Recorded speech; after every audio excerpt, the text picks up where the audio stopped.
The Proverbs of Solomon, the son of David, who reigned in Israel, to know wisdom and instruction, and to understand words of discernment, to receive both subtlety of words, and to understand true righteousness and upright judgment, so as to give astuteness to the simple, and both perception and understanding to a young man.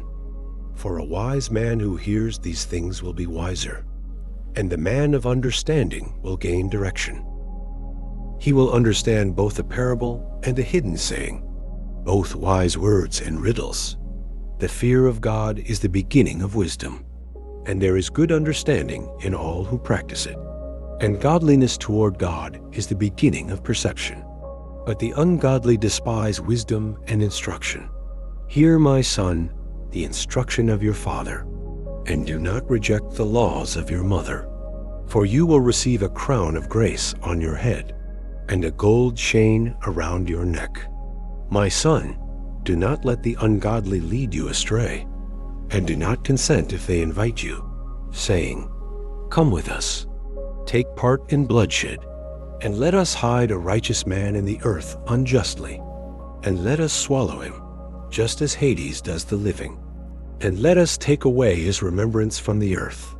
Let us seize his valuable property, and let us fill our houses with spoils. Cast your lot with us, and let us acquire a common bag. Let there be one purse for us. Do not walk in the way with them, but turn away your foot from their paths. For their feet run to evil, and they make haste to shed blood. For nets are not spread before birds for no reason. For those who participate in murder store up evils for themselves, and evil is the destruction of lawless men. These are the ways of all who accomplish lawless things, for they take away their own soul in ungodliness. Wisdom sings in the streets. She moves boldly in the squares. She preaches on high city walls, and sits at the gates of lords. At the gates of a city she boldly says, "So long a time as the simple hold fast to righteousness, they shall not be ashamed. But those without discernment, since they are desirous of arrogance, and are become ungodly, they hate perception, and are become subject to reproofs. Behold, I shall bring forth upon you the utterance of my breath, and I shall teach you my word.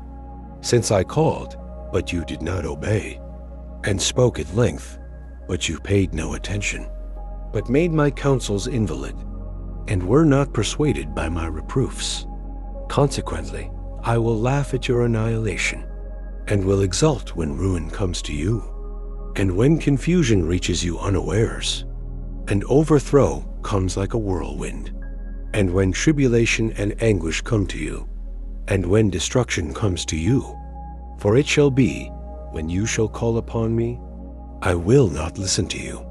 Evil men will seek me, but not find me, for they hate wisdom, and choose not the fear of the Lord. Neither do they wish to follow my counsels, but despise my reproofs. Therefore they shall eat the fruits of their own way, and be filled with their own ungodliness. For since they wrong the simple, they shall be killed, and a close examination shall destroy the ungodly. But he who obeys me shall dwell in hope, and shall be at rest without fear from every evil.